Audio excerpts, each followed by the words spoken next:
I'm Sarah Martinez, 28, and I thought winning $620 0 inches the lottery would be the best day of my life.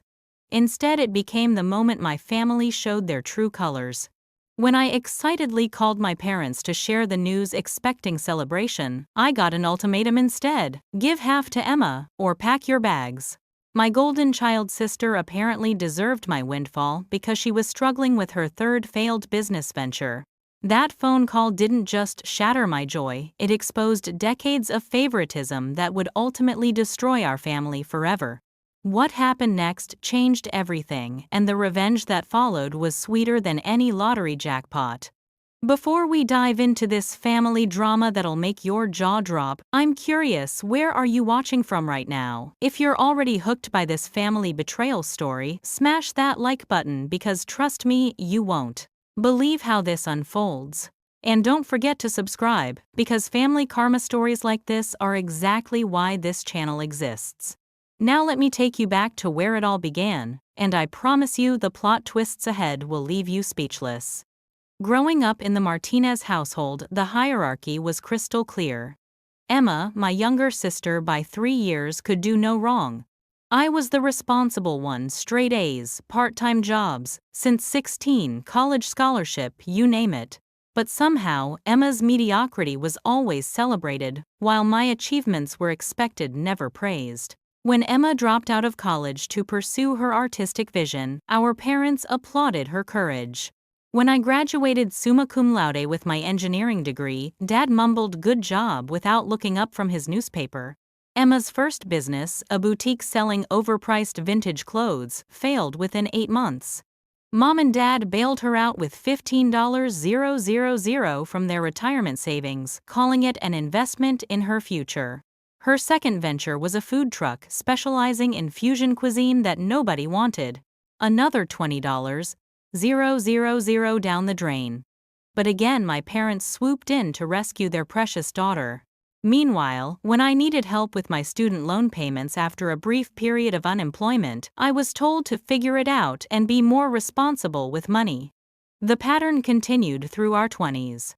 Emma's third business, some sort of wellness coaching scam, was already showing signs of failure when I won the lottery. She was living in our parents' basement, $40 0 inches credit card debt with no real income. But somehow she was still the victim who needed protecting and supporting. I remember the exact moment I realized how deep the favoritism ran. It was Christmas 2 years ago, and I'd saved up to buy everyone thoughtful, expensive gifts.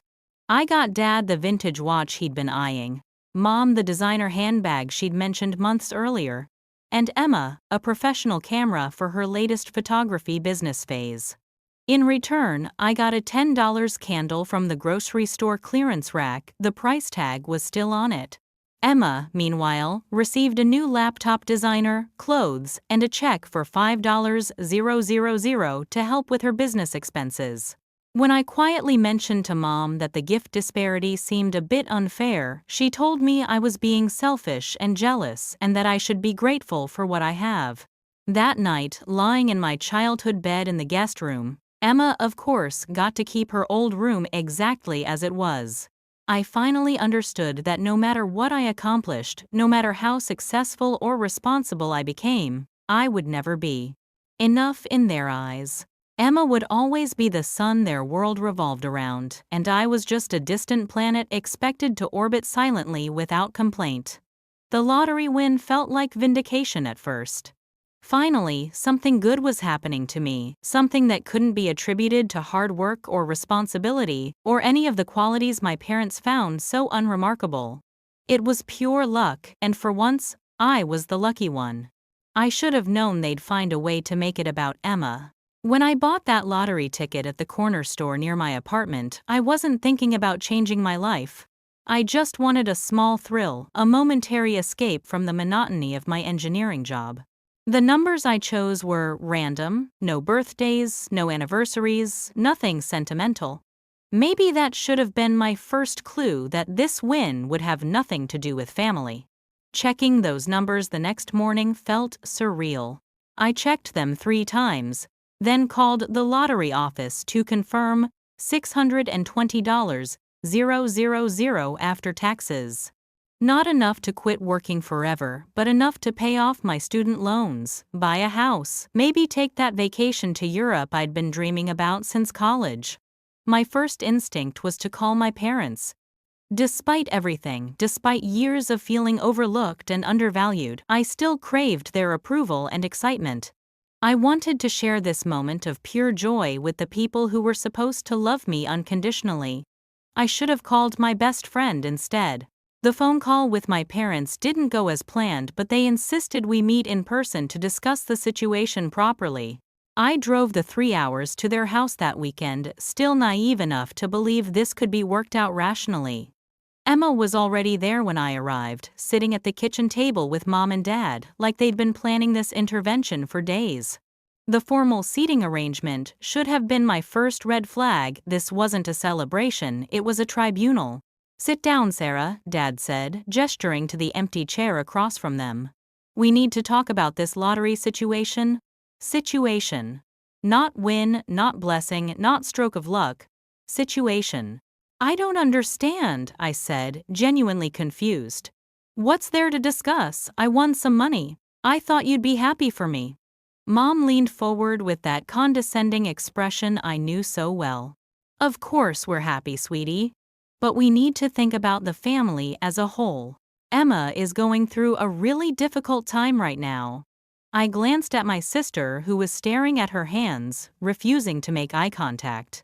"What does Emma's situation have to do with my lottery win?" "Everything," Dad said firmly. "This family looks out for each other. When one of us succeeds, we all succeed. When one of us struggles, we all help." The hypocrisy was staggering. Really, because I don't remember getting any help when I was struggling to find work after graduation. I don't remember any family support when I was living on ramen noodles and couldn't afford my car payment. "That was different," Mom said dismissively. "You were young and struggling builds character. Emma is older now and she has real responsibilities. Her coaching business is just hitting a rough patch, but she has genuine clients depending on her." I wanted to laugh. Emma's coaching business consisted of posting inspirational quotes on Instagram and charging desperate people $200 for phone calls, where she told them to manifest their dreams. She had maybe 5 clients, and I doubted any of them were seeing results. "Look," I said, trying to keep my voice level, "I'm sorry Emma is struggling, but this is my money. I didn't ask for family input when I bought the ticket, and I don't need permission on how to spend it." The temperature in the room seemed to drop 10 degrees. Dad's face darkened in a way I hadn't seen since I was a teenager. "That's a very selfish attitude, Sarah," he said coldly. "Very disappointing, but not surprising. How is it selfish to want to keep money I won because family comes first?" Emma finally spoke up, her voice shaky but determined. "I've been supporting this family emotionally for years. I've been the one here for Mom and Dad, while you've been off living your independent life. Don't you think that deserves something?" I stared at her in disbelief. "Supporting the family. Emma, you've been living in their basement for 2 years. They've been supporting you." "I provide emotional support," she snapped, finally looking at me. "I'm here when they need me. I listen to their problems. I care about their feelings. You just send a birthday card once a year and show up for Christmas. I live 3 hours away. I have a job, responsibilities." "Excuses," Mom interrupted. "Emma makes time for family. She prioritizes what matters." The gaslighting was so intense I felt dizzy. They were rewriting history right in front of me, painting Emma's dependence as sacrifice and my independence as abandonment. "So what exactly are you asking for?" I said quietly. Dad said without hesitation. "Emma needs $310,000 to really invest in her business properly and get back on her feet. It's not like you need all that money anyway. You have a good job, no family to support. This could change Emma's life. And if I say no?" The silence stretched out uncomfortably. Finally, Mom spoke, her voice colder than I'd ever heard it. "Then I think you need to really consider whether you want to be part of this family anymore. Because family members don't abandon each other when they have the power to help. There it was, the ultimatum disguised as a choice. Give Emma half my lottery winnings, or be disowned. I need time to think about this, I said, standing up. What's to think about? Emma said, tears starting to form in her eyes. I'm your sister. I've always been there for you. When the word came out harsher than I intended, when have you ever been there for me, Emma? Name one time when I needed help and you provided it. She couldn't answer. None of them could. Because the truth was, I'd been on my own since I turned 18, while Emma had been coddled and enabled her entire adult life. I'm going home, I announced. I'll call you in a few days with my decision. Don't take too long, Dad warned. Emma needs to know where she stands, so she can make plans. I drove home that night with tears of rage streaming down my face. But somewhere between their house and my apartment, rage transformed into something else entirely, clarity. For the first time in my life, I saw my family exactly as they were. And I started planning exactly what I was going to do about it. The week following that disastrous family meeting was the longest of my life. I barely slept, replaying every conversation, every slight, every moment of favoritism from the past 28 years. My parents called daily not to check on my emotional state but to pressure me for a decision. Emma sent increasingly desperate text messages about her business opportunities and how this money could save her future. The final straw came on Thursday evening. I was working late at my engineering firm when my phone rang. Mom's number. Sarah, honey, we need to talk. Mom's voice was saccharine sweet, the tone she used when she wanted something. I told you I needed time to think. I know, but some things come up. Emma found an amazing business opportunity, a wellness retreat center that's for sale. But the owners have another buyer interested, so we need to move fast. My heart sank. How much, Mom? Well, the full asking price is $280,000, but if Emma could put down $250,000 cash, they'd sell to her immediately. It's such a steal, Sarah. This could really set her up for life. I did the math instantly. They weren't just asking for half my winnings anymore, they wanted $250,000 of my $620,000, leaving me with barely enough to pay off my student loans. That's not half, Mom. That's almost everything. I know it sounds like a lot, but think about Emma's future. Think about the family business this could become. We could all be involved. The manipulation was so transparent it was almost insulting. What about my future, Mom? What about my plans? Oh, sweetie, you're so responsible. You'll figure something out. You always do. Emma isn't as capable as you are with these things. There it was, the backhanded compliment that had defined my entire childhood. I was the capable one, so I didn't deserve help. Emma was the incapable one, so she deserved everything. I need to go, Mom. Sarah, wait. Your father wanted me to mention something else. The ominous tone made my stomach clench. What? Well, we've been talking and we realized that if you're not willing to help Emma with this opportunity, then maybe it would be better if you didn't come to Christmas this year. It would just be too awkward, you know. Emma would be so hurt, and the family dynamics would be just awful. I was being uninvited from Christmas for refusing to give away my lottery winnings. Are you serious right now? We just think some space might be good for everyone. Let emotions cool down. Maybe by next year you'll have gained some perspective on what really matters in life. That night, I made a decision that would change everything. But first, I needed to understand exactly what I was dealing with. I hired a private investigator, something I never thought I'd do, but desperate times called for desperate measures. What he discovered in just 3 days was worse than I'd imagined. Emma's wellness coaching business was indeed a scam. She had been taking money from vulnerable people, promising life-changing results, then blocking them when they asked for refunds. There were at least 12 people considering legal action against her. But that wasn't the worst part. The worst part was what the investigator found in my parents' financial records, which Emma apparently had access to as their caregiver. Over the past 5 years, while living in their basement, Emma had been slowly draining their accounts. She'd been writing herself checks using their credit cards for personal expenses, even taking cash advances in their names. My parents, who I thought were just playing favorites, were actually being financially abused by their golden child. They probably didn't even realize how bad it was. Emma had been careful taking small amounts regularly, making it look like legitimate expenses. The total amount was staggering $127,000 over 5 years. My parents' retirement fund was nearly gone, and they had no idea. But here's what really broke my heart. There were also records of them discussing taking out a second mortgage on their house to give Emma more money for her businesses. They were willing to risk their home, their security, their future for a daughter who was stealing from them behind their backs. And they wanted me to be complicit in it. I made photocopies of everything the investigator found: bank statements, check images, credit card records, everything. Then I drove to their house one last time. I didn't call ahead. When I walked into their kitchen Saturday morning, they were having breakfast with Emma discussing her retreat center opportunity. Emma looked up guiltily when she saw me, probably expecting me to announce my decision to hand over the money. "I need to show you all something," I said, placing the folder of documents on the table. "What's this?" Dad asked, immediately suspicious.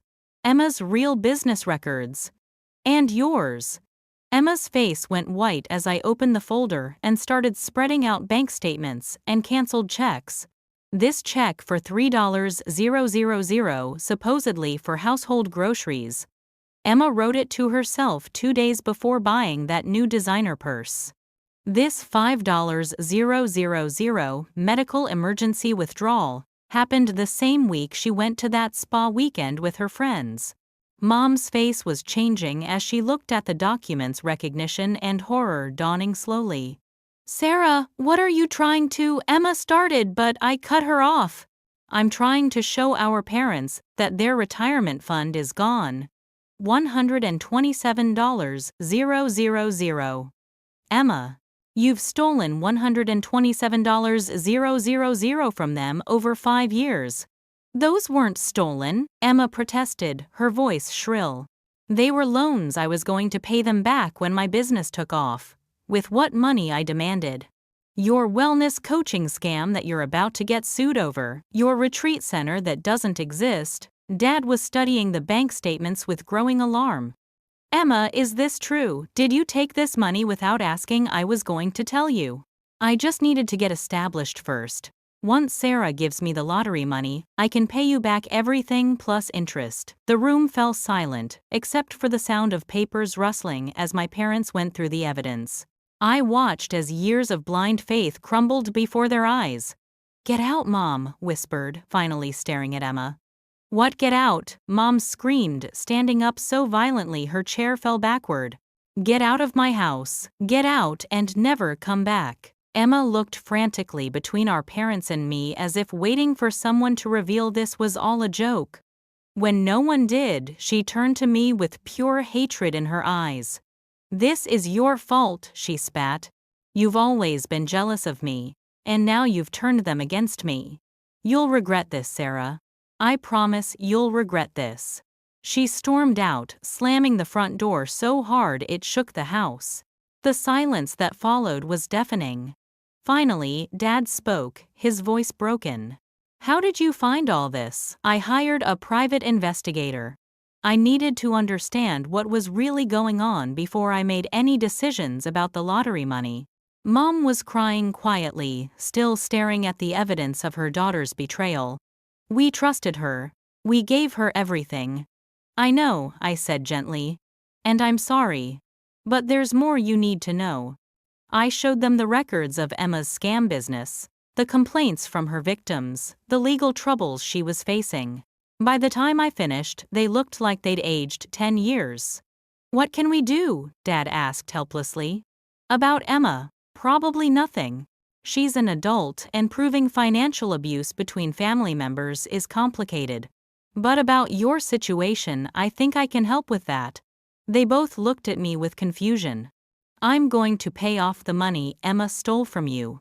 $127,000. Consider it a gift." Sarah, no, Mom protested. We can't accept that. Not after how we treated you. Yes, you can. And you will. Because despite everything, I love you both. And I won't let Emma destroy your retirement security. What I didn't tell them was that this was only the beginning of my plan. Emma thought she could threaten me. She thought she could steal from our parents and manipulate them into demanding my money. She had no idea what she'd just unleashed. After I left my parents' house that day, I spent the next month methodically planning what would become the most satisfying revenge of my life. Emma had declared war with her threats and manipulation, but she'd made one crucial mistake. She'd underestimated exactly how capable and resourceful her responsible sister could be. My first move was financial.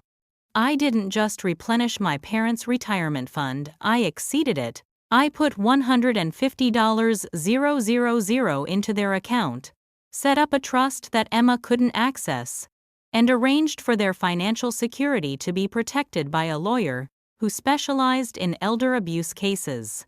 Then I established a separate emergency fund they knew nothing about, managed by my financial advisor. But Emma's victims deserved justice too. I contacted every person who'd been scammed by her wellness coaching scheme and offered to reimburse them fully from my lottery winnings. 12 people totaling $28.00 losses. To them it was life-changing money they never thought they'd see again. To me, it was a small price for the satisfaction of watching Emma's world crumble. Here's what Emma didn't know: when you defraud people in business, especially in the wellness industry, there are regulatory bodies that take those complaints very seriously. I provided all the evidence to the Better Business Bureau, the State Attorney General's office, and the IRS. Because apparently Emma hadn't been reporting her coaching income on her taxes either. Within weeks, Emma was facing investigations from multiple agencies. Her social media accounts were suspended for fraudulent business practices. Her remaining clients vanished overnight when word spread about the investigations. But I wasn't done. Emma had been using our parents' address for all her business correspondence, which meant she was still getting mail there. My parents, now fully aware of what she'd been doing, started forwarding everything to me instead. That's how I discovered her next scheme. She was applying for business loans, using falsified income statements and our parents' house as collateral. The loan applications were sitting right there in black and white: $85.00 requested funding, with documentation claiming her coaching business generated $180,000 annually. The real number was closer to $15,000, and most of that was money stolen from her victims. I had a choice. I could report the loan fraud and guarantee Emma would face serious legal consequences, or I could let it slide and allow some bank to potentially lose money while my parents' house remained at risk as collateral. The choice was easy. I copied everything and sent it directly to the fraud departments of all 3 banks she'd applied to, along with documentation of her real income and business situation. Within days, not only were her applications denied, but she was also flagged in the banking system for attempted fraud. Now, Emma couldn't get a credit card, let alone a business loan. The beautiful part was that she had no idea I was behind any of it. From her perspective, her entire life was just spontaneously falling apart. The investigations, the loan denials, the client departures, it all seemed like an incredible string of bad luck. She started calling my parents constantly, begging them to let her move back in to help her figure out what was happening. They'd learned their lesson, though. Every call was the same. Emma, we love you, but we can't help you anymore. You need to take responsibility for your own life. Meanwhile, I was thriving. With the stress of family drama behind me and my financial situation secure, I'd started dating again. I met Jake at a work conference. He was a mechanical engineer from Seattle, brilliant, funny, and completely unimpressed by my lottery story. He was more interested in my engineering projects than my bank account, which was exactly what I needed. 3 months after the family confrontation, I got a promotion at work. My boss had noticed my improved focus and confidence, and I was selected to lead a major project for a green energy company. The irony wasn't lost on me. While Emma's fake wellness business crumbled, my real career was flourishing. But Emma wasn't giving up easily. She started showing up at my apartment building, sometimes sitting in her car for hours waiting for me to come home. When that didn't work, she began calling my workplace, telling my colleagues that I'd stolen her portion of a family inheritance, and asking them to convince me to do the right thing.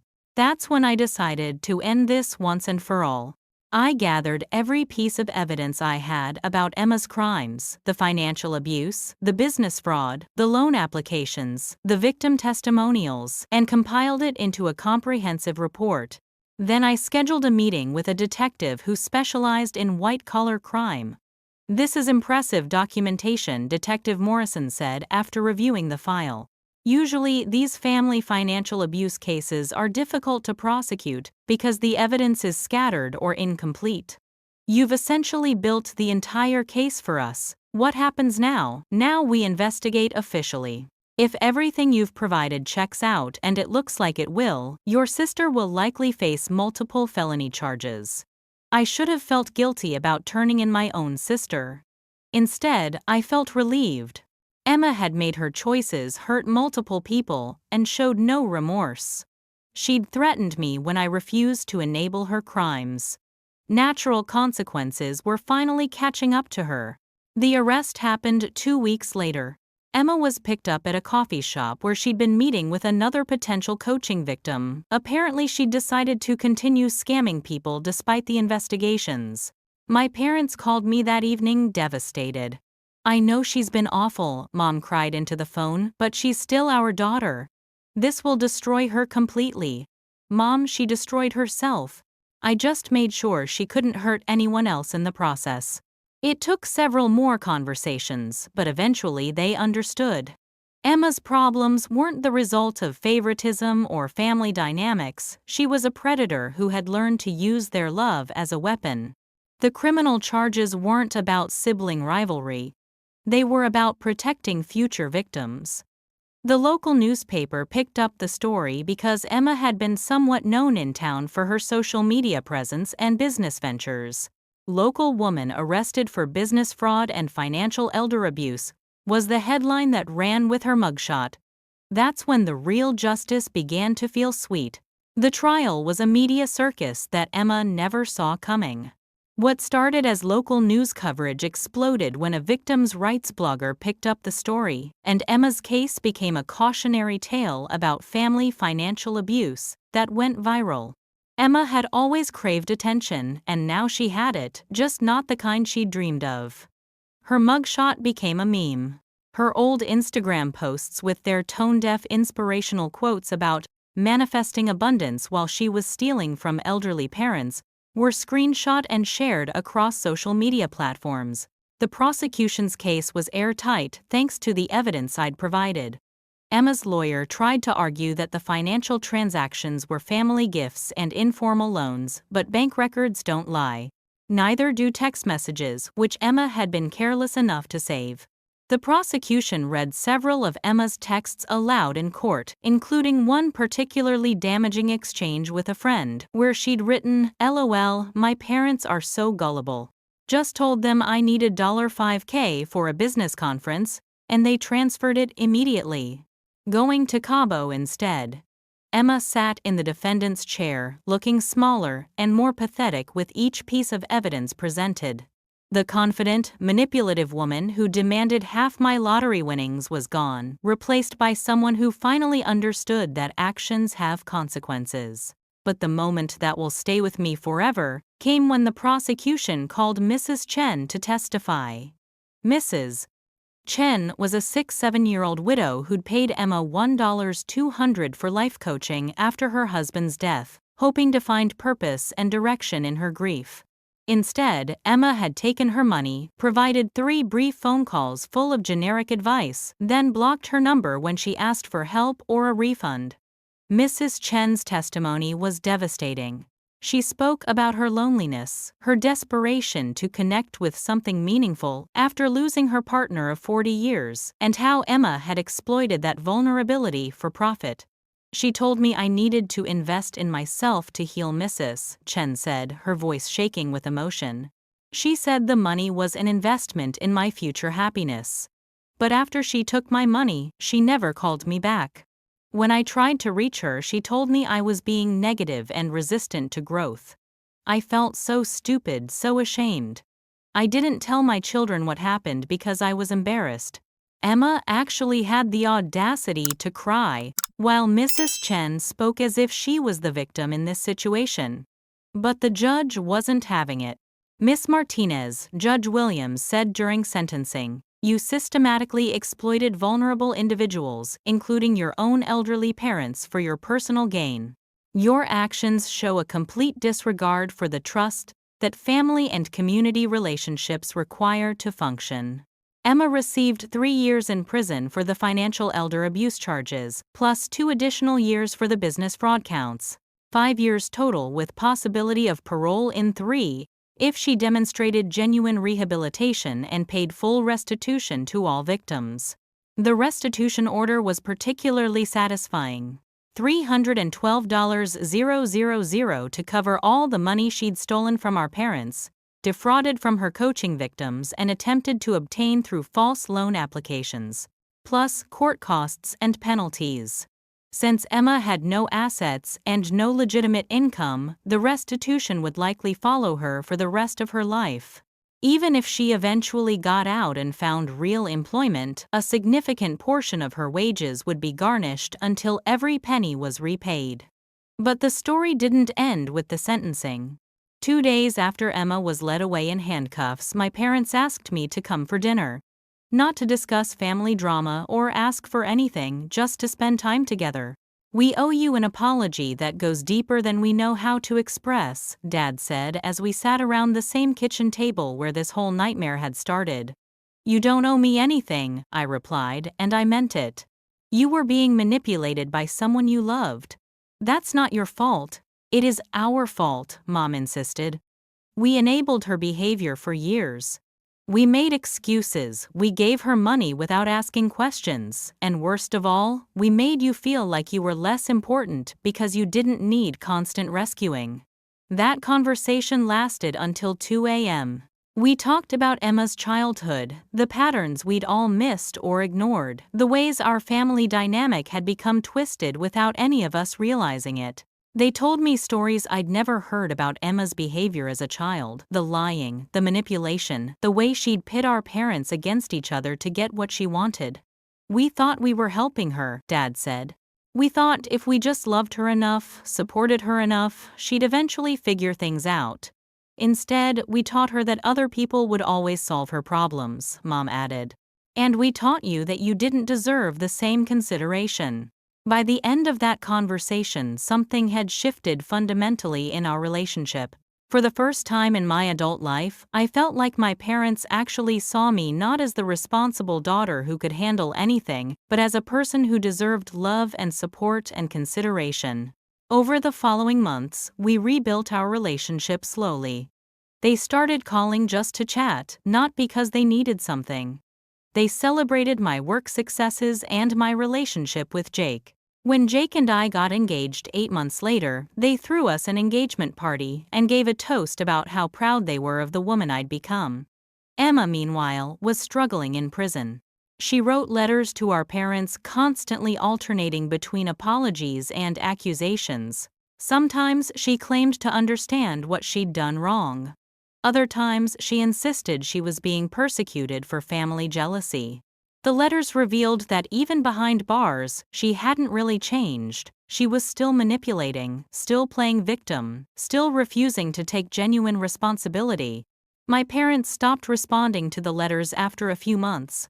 Their therapist, yes, they'd finally started therapy, helped them understand that continuing to engage with Emma's manipulation wasn't helping anyone, including Emma herself. The media attention had unexpected positive consequences.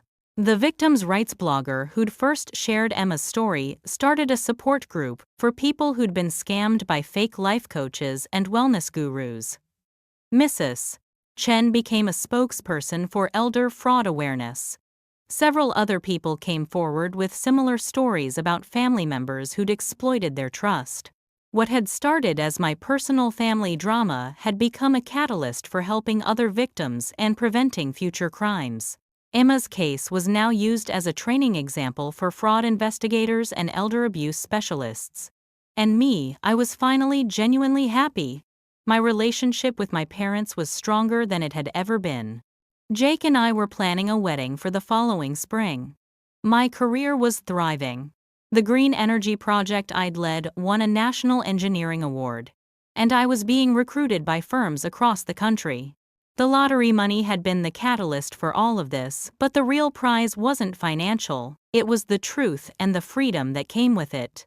But Emma had one final surprise in store for all of us. 2.5 years into Emma's sentence, just as our family had finally found peace, I received a call that changed everything once again. It was Detective Morrison, the investigator who'd worked Emma's case. "Sarah, I need you to sit down," he said. "We've discovered something about your sister's case that's going to shock you." It turned out that Emma's criminal behavior went far beyond what any of us had known. Prison investigators had been monitoring her communications and discovered she'd been running an elaborate scam operation from behind bars. She'd somehow gained access to a contraband cell phone and had been targeting the families of other inmates, convincing them to send money for various fake emergencies and legal fees. But that wasn't the shocking part. The shocking part was what they found when they traced the money trail from her original crimes. "Your sister had been planning something much bigger than simple theft," Detective Morrison explained. "We found evidence that she was working with a larger fraud ring. The wellness coaching scam was just the beginning. She was recruiting other fake coaches, teaching them her methods, and taking a cut of their profits. Emma had been building a pyramid scheme of fraud with vulnerable people at the bottom and herself at the top. The retreat center she'd wanted my lottery money to buy, it wasn't for sale at all. She'd planned to use it as headquarters for a massive wellness fraud operation targeting grief counseling groups, senior centers, and addiction recovery programs. The FBI had been investigating this fraud ring for months, and Emma's arrest had actually helped them uncover the entire network. 7 other people were now facing federal charges, and the total amount of money involved was over $2 million. "If you hadn't turned her in when you did," Detective Morrison said, "and if she'd gotten that lottery money from you, the damage could have been catastrophic. We're talking about hundreds of additional victims." I hung up the phone, feeling dizzy. Emma hadn't just been a manipulative sister stealing from the family, she'd been a criminal mastermind planning to destroy countless lives. My decision to investigate her, to refuse her demands, had prevented something truly horrific. But the story still wasn't over. The federal charges meant Emma's sentence was extended to 12 years in federal prison. The restitution order was increased to $1.8 million. And because the fraud ring had operated across state lines targeting specifically vulnerable populations, she was classified as a career criminal with no possibility of early parole. My parents took the news hard at first, but their therapist helped them understand that this wasn't about losing a daughter, this was about accepting that the daughter they'd thought they knew had never really existed. "Emma wasn't just troubled or making bad choices," Mom said during one of our weekly dinners. "She was genuinely dangerous. All those years we were enabling someone who was capable of destroying hundreds of lives." The final piece of justice came in an unexpected form. Mrs. Chen, the widow who'd testified at Emma's trial, had used her experience to become an advocate for fraud victims. She started a nonprofit organization that provided support and resources for people who'd been scammed by fake coaches and wellness gurus. When Jake and I got married that spring, Mrs. Chen attended our wedding. Not as a victim of my sister's crimes, but as a friend who'd found strength and purpose through her experience. In her toast, she said something that still gives me chills. "Sarah's courage to expose the truth didn't just save her family's money, it saved all of us." Sometimes, justice comes in the form of one person deciding to do the right thing, even when it's hard. The wedding itself was perfect. My parents walked me down the aisle together, beaming with genuine pride and joy. Jake's family welcomed me warmly, and for the first time in my life I felt like I truly belonged somewhere.